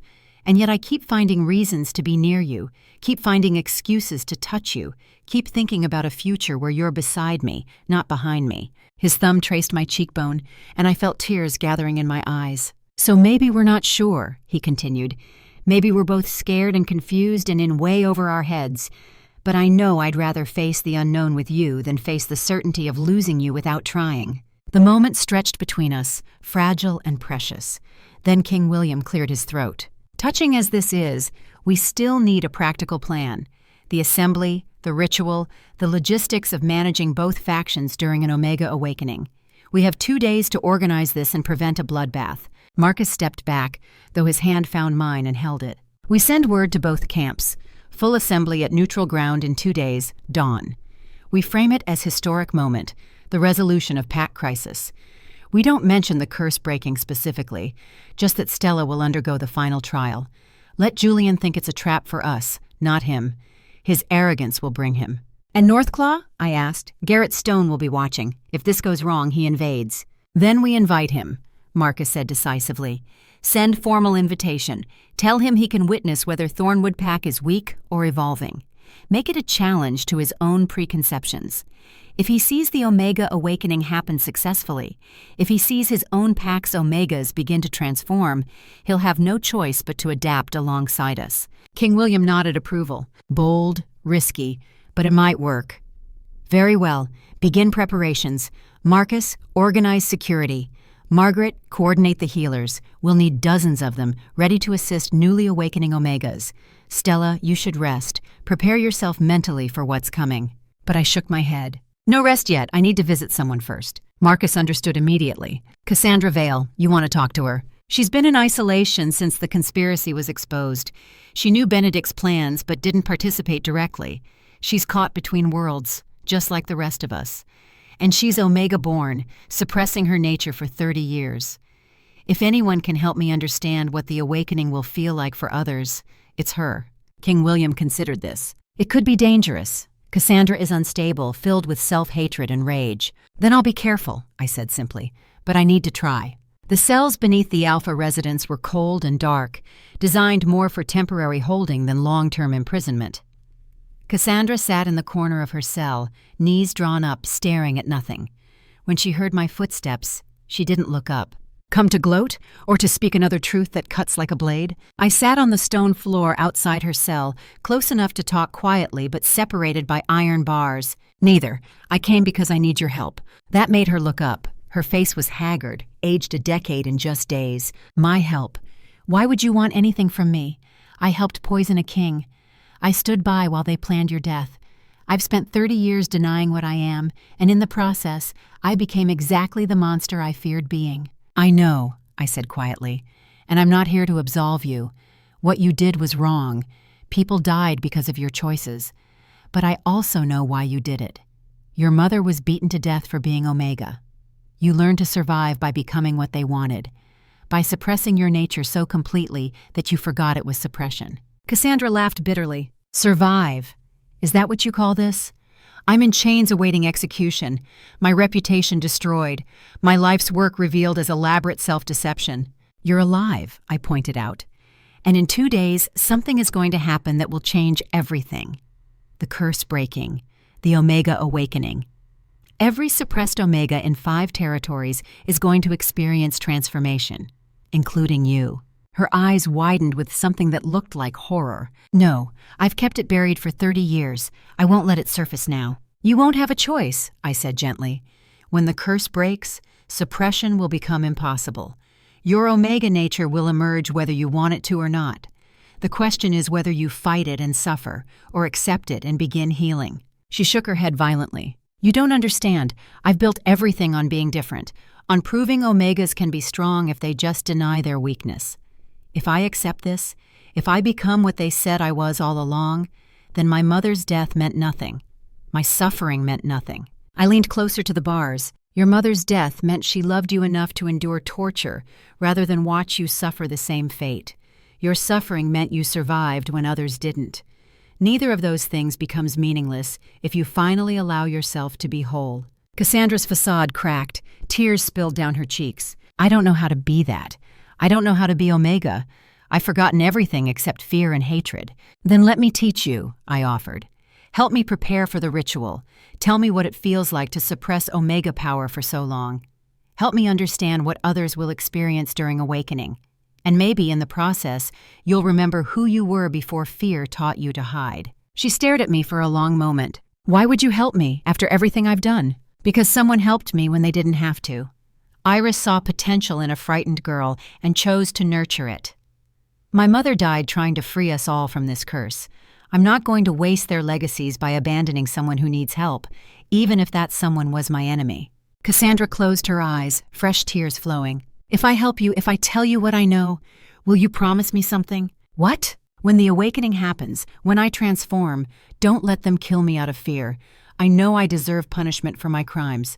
But please, let me die as myself, as Omega, not as the twisted thing I became trying to deny it. I reached through the bars and took her hand. She flinched at first, then gripped back with desperate strength. I promise, no matter what happens, you'll face it as your true self. Over the next day and a half, Cassandra and I talked for hours. She described the physical pain of suppression, how she'd taken herbs daily to numb her Omega senses, how each dose felt like killing a part of herself. She explained the psychological toll, the constant vigilance required to hide emotional sensitivity, to project strength when she felt everything around her with overwhelming intensity. Most importantly, she warned me about the awakening itself. When suppression breaks, it doesn't happen gradually. It's like a dam bursting. Every sense you've been dulling suddenly amplifies 100-fold. You'll feel everyone's emotions at once, every fear and rage and joy crashing over you in waves. Your body will want to shift, but won't know how because the pathways have been blocked for so long. The pain is unlike anything you've experienced, like being torn apart and rebuilt simultaneously. She gripped my hand tighter. The newly awakening will need anchors, voices they trust, telling them it's normal, that the pain will pass. Without guidance, they'll panic. Some will attack, others will flee. A few will shut down entirely, catatonic with sensory overload. You need enough stable Omegas present to guide them through. But you only have yourself and maybe a handful of elders who remember the old ways. She was right. It was an impossible task, but impossible seemed to be my specialty lately. Then we make do with what we have, I said, and we trust that people are stronger than their fear when given the chance to be. On the morning of the assembly, I stood before a mirror in my quarters and barely recognized the woman looking back at me. 2 weeks ago, I'd been invisible. Forgettable. The Omega who existed in margins and shadows. Now I wore ceremonial robes that Iris had left for me, deep blue fabric embroidered with silver crescents. Omega symbols from the old days, when we'd been respected rather than tolerated. My pale hair hung loose down my back, no longer hidden behind downcast eyes, and my eyes themselves had changed. They'd always been gray, but now they held flecks of silver that seemed to glow in certain light. Physical manifestation of emerging power. Margaret appeared in the doorway, her expression warm with approval. You look like her, like Evelyn Thornwood. I was just a girl when she lived here, but I remember her presence. Quiet power, unmistakable grace. You have that same quality now. I don't feel graceful, I admitted. I feel terrified. Good, she said briskly, adjusting my robes. Fear keeps you sharp. Overconfidence gets you killed. Now come. Everyone is waiting. The walk to neutral ground took an hour. By the time we arrived, the sun had just crested the horizon, bathing everything in golden light. The clearing was massive, easily large enough to hold 1,000 people, and it seemed like every pack member from both factions had come. Julian's traditionalists occupied the western side, 40 warriors in full combat gear, making their allegiance clear. Marcus's loyalists held the eastern side, nearly twice as many, but looking far less unified. And positioned in the north, standing apart from both groups, was a contingent of Northclaw warriors surrounding their alpha, Garrett Stone. In the center of the clearing, directly on the spot that ancient records marked as Aldrich's cursing ground, stood a raised stone platform. Marcus waited there, wearing formal alpha regalia. King William stood beside him, leaning heavily on a walking staff, but present and aware. And at the platform's edge, still in chains but no longer hidden, stood Benedict Cross and Cassandra Vale, public witnesses to what they'd tried to prevent. As I walked toward the platform, absolute silence fell over the assembly. Hundreds of eyes tracked my movement. I felt their fear, their hope, their desperate need for answers. Through the developing mate bond, I also felt Marcus's steady presence, his certainty, his determination that we would succeed or fail together. When I reached the platform and climbed the stone steps, Marcus reached out his hand. I took it, and the contact sent visible sparks of silver light dancing between our fingers. Several people in the crowd gasped.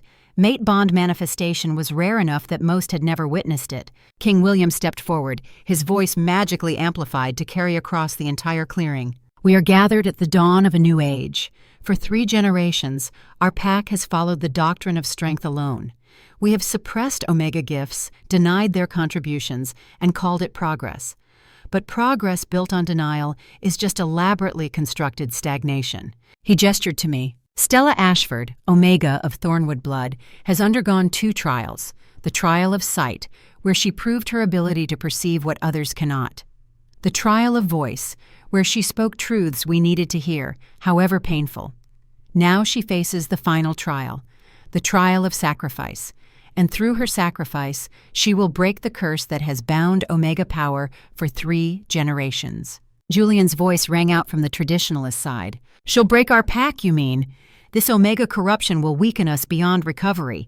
Better we maintain purity through strength than corrupt ourselves with ancient superstitions. He strode forward, stopping halfway between his faction and the platform. His resemblance to Marcus was striking, but where Marcus's strength felt controlled, Julian's felt wild, unpredictable. I challenge you, cousin, Julian declared loudly. Alpha rights. Victor determines pack leadership. If you win, I submit and accept whatever changes you impose. If I win, the Omega dies and we return to the proper order. The crowd erupted in shouts from both sides. This was the confrontation everyone had been anticipating. Alpha against Alpha. Traditionalist against progressive. The fight that would determine Thornwood's future. But Marcus surprised everyone. No, he said simply, his voice cutting through the noise. I don't accept your challenge. Shocked silence. Julian's face twisted with contempt. Coward. You refuse to fight because you know you'll lose. Or perhaps the Omega has weakened you already, made you too soft for combat. Marcus smiled, and there was nothing soft about it. I refuse because this isn't about us, Julian.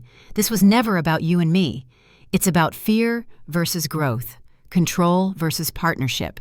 You want to fight me because violence is the only language you understand. But I'm choosing a different language. I'm choosing to stand beside my Omega and face what comes together. He turned to me, his amber eyes intense. Are you ready? As ready as I'll ever be, I replied. King William began the ritual incantation, words in the ancient tongue that predated modern pack structure.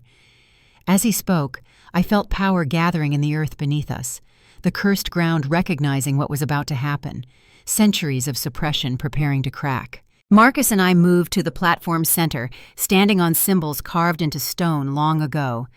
Alpha and Omega, sun and moon, strength and wisdom, 2 halves that were meant to make a whole. The ritual requires blood, King William said. Alpha and Omega both, offered willingly to the earth. A promise that partnership means sharing all costs, all consequences. Marcus drew a ceremonial knife and cut his palm without hesitation. Dark blood welled up, dripping onto the stone. I took the knife from him and did the same, trying not to flinch at the sharp pain. My blood, lighter in color, mingled with his. Where our blood mixed, silver light began to glow. Now the bond, King William continued. You must offer what you value most, your connection to each other. Release it to the earth, trusting that if your souls are truly compatible, it will return transformed. This was the moment. The point of no return. I looked at Marcus and saw my own fear reflected in his eyes, but I also saw determination, trust, the beginnings of something that might become love, given time. Together, I said quietly, just for him. Together, he agreed. We placed our bleeding hands over each other's hearts. I felt the mate bond between us, still forming but undeniably present, that golden thread connecting our souls, and then together, we released it. The sensation was like dying, like having my heart torn from my chest while I remained conscious to feel every moment of its absence. I heard Marcus gasp, knew he felt the same agony. The bond unraveled, golden light dissolving into the stone beneath us. For a moment there was nothing, just emptiness where connection had been, just two separate people standing too close, feeling too far apart. Then the earth erupted. Silver light burst from the cursed ground, spreading outward in waves that washed over every person in the clearing. I felt Aldrich's curse shatter like glass, felt 3 generations of suppression break apart, and I felt every Omega within range begin their awakening. It started with the elders. 5 old women who'd hidden their nature for decades suddenly gasped as power flooded back into bodies that had forgotten how to channel it. They collapsed to their knees, but I saw awareness in their eyes, recognition, relief. Then it spread to younger Omegas, those like Cassandra who'd been suppressing actively.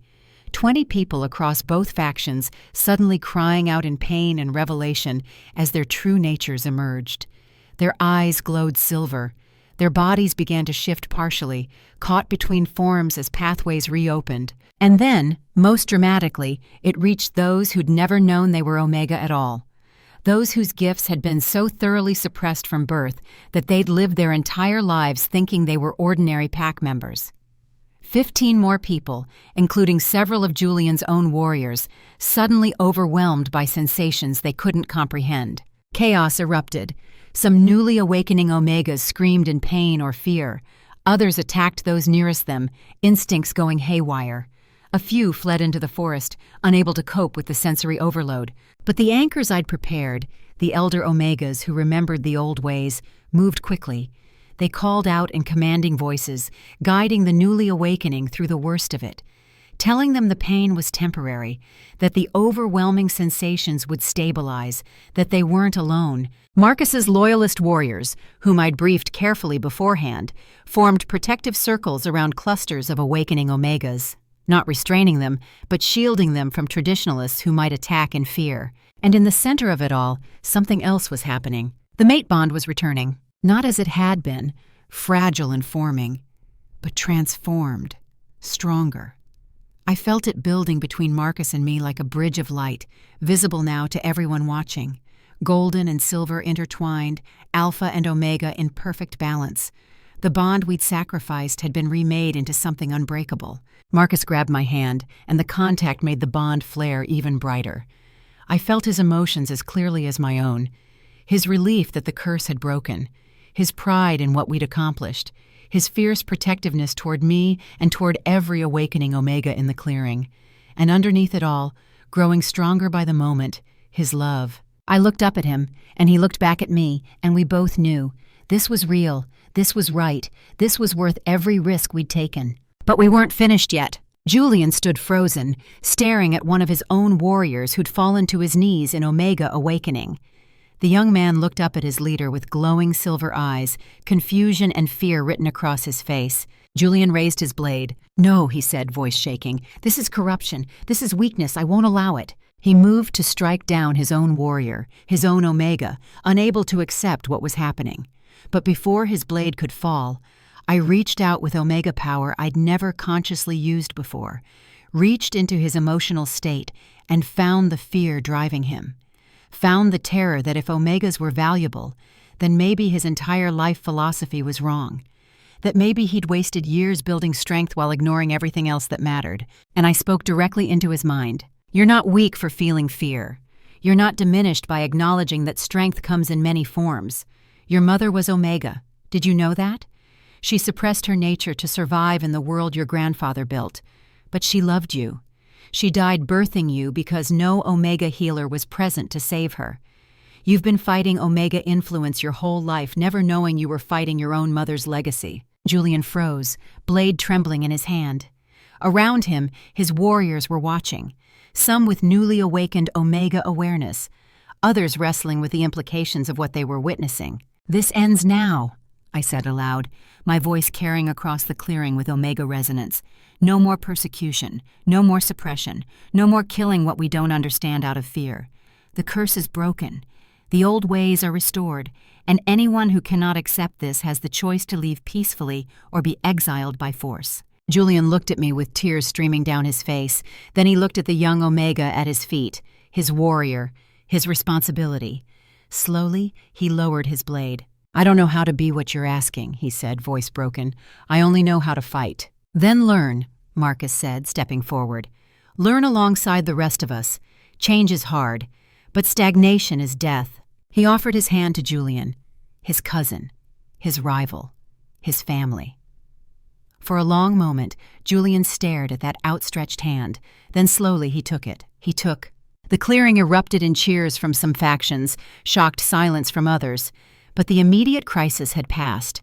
The awakening continued, more controlled now as newly emerged Omegas received guidance and support. The curse was broken. Balance was beginning to restore itself. King William's voice rang out one final time. "Witness the truth of what Aldrich denied. Alpha and Omega together are stronger than either alone. Thornwood Pack enters a new age today, an age of partnership, balance, and shared strength. All who accept this are welcome. All who reject it may depart in peace. But there will be no more persecution, no more suppression. This I decree as my final act as your king." He turned to Marcus and me. "I name you Alpha Pair of Thornwood Pack, Marcus Thornwood and Stella Ashford, co-leaders in the tradition of our ancestors. Rule well, rule together, and remember that balance must be maintained or it will be lost again." Then he sat heavily, exhausted by the ritual and pronouncement. Healers rushed to his side, but he waved them toward the newly awakening Omegas instead. Garrett Stone approached the platform, his Northclaw warriors behind him. I tensed, unsure what he intended, but when he reached us, he simply nodded with something like respect. "That was the most remarkable thing I've witnessed in 30 years of leading my pack," he said quietly. "You broke a curse that bound multiple territories. You survived a trial that should have killed you both. And you prevented a civil war in the process. Impressive." He glanced back at his own warriors, several of whom looked uncomfortable. My pack felt the awakening too. 12 Omegas emerged among my people just now. I can either fight this change or adapt to it. Your father's offer stands? Territory negotiation in exchange for peace during your transition? "It stands," Marcus said firmly. "Then we have accord. Northclaw recognizes your Alpha Pair leadership. We'll send representatives in 1 month to begin territory discussions. In the meantime, you have your hands full rebuilding internal unity. Good luck. You'll need it." He departed with his warriors, leaving us alone on the platform. Around us, the clearing slowly emptied as people returned to their territories. Newly awakened Omegas were guided to the Alpha residence where Margaret had prepared spaces for them. Healers worked tirelessly. Warriors maintained order without violence. The sun had climbed higher, turning morning into day. And Marcus and I stood together, hands still joined, feeling the transformed mate bond singing between us. "We did it," I whispered, hardly able to believe it. "You did it," he corrected. "I just stood beside you and tried not to get in the way." I laughed, the sound surprising me. When had I last laughed with genuine joy? "You did more than that. You trusted me. You stood with me when it would have been easier to stand against me. You chose partnership over dominance." He pulled me closer, his free hand coming up to cup my face. "I chose you," he said simply. "Everything else followed from that." And then he kissed me. Not tentatively or carefully, but with the certainty of someone who knew exactly what they wanted. The mate bond flared brilliant gold and silver, visible even in daylight. I felt his love flooding through the connection, pure and undeniable. And I sent my own love back to him, finally allowing myself to feel it fully. When we broke apart, I was crying, but this time they were tears of joy rather than grief. "Iris would have loved to see this," I said softly. "My mother, too." Marcus wiped tears from my cheeks with gentle fingers. They did see it, in their own ways. They helped make this possible, even if they couldn't be here for the ending. "Not ending," I corrected. "Beginning. This is just the beginning." He smiled, and the expression transformed his usually stern face. "Then let's begin. Together, partner." "Partner," I agreed. The next few weeks were chaos of a different kind. Rebuilding kind. Learning kind. The newly awakened Omegas needed extensive training and support. Some adapted quickly, embracing gifts they'd never known they possessed. Others struggled, fighting against decades of conditioning that told them Omega meant weakness. Cassandra was among the strugglers, but true to my promise, she faced her awakening as herself. Slowly, with patient guidance, she began to remember what she'd been before fear twisted her. She would always carry the weight of her crimes, but she was learning to be whole. Julian submitted to Marcus's leadership, though the relationship remained tense. Trust would take time to build, but he was trying, working with newly awakened Omegas in his own faction, learning to value what he'd spent years trying to destroy. Benedict Cross and Derek Stone were executed for their crimes. They went to their deaths unrepentant, still believing Omega suppression was right and necessary. I felt sadness at their deaths, but no guilt. Some people are too consumed by ideology to ever change. Sometimes justice requires finality. King William lived 3 more months before passing peacefully in his sleep. He got to see the new system taking root, got to witness his son and I leading together successfully. His last words to me were simple. "You became the Canyon, little one, just as your mother knew you would." Marcus and I were formally bonded in a ceremony that blended old Omega traditions with Alpha rituals. The entire pack attended, both factions unified at last by shared experience and common purpose. When we spoke our vows, the mate bond glowed so brightly that people had to shield their eyes. "I vow to stand beside you, not behind you," I said, "to offer wisdom when you offer strength, to heal what you protect, to see what you might miss, to be your partner in all things, from this day until the earth reclaims us both." Marcus's vows were equally powerful, spoken with emotion he no longer tried to hide. "I vow to honor your gifts as I honor your spirit, to protect without controlling, to lead without dominating, to learn from you as you learn from me, to be your partner in all things, from this day until the stars go dark." The crowd howled their approval, a sound that spoke of unity and hope and hard-won change. 3 months after the curse breaking, a young girl approached me in Iris's healing chamber. She couldn't have been more than 7, with dark hair and gray eyes that reminded me of myself at that age. "Miss Stella," she said shyly, "my mama says you saved us." I knelt to her level. "A lot of people work together to make things better," I said gently. "That's how real change happens." She held out a small river stone with a single word carved into its surface. "Together." I took it with trembling hands. "It's perfect," I whispered. "Thank you." She smiled and ran off.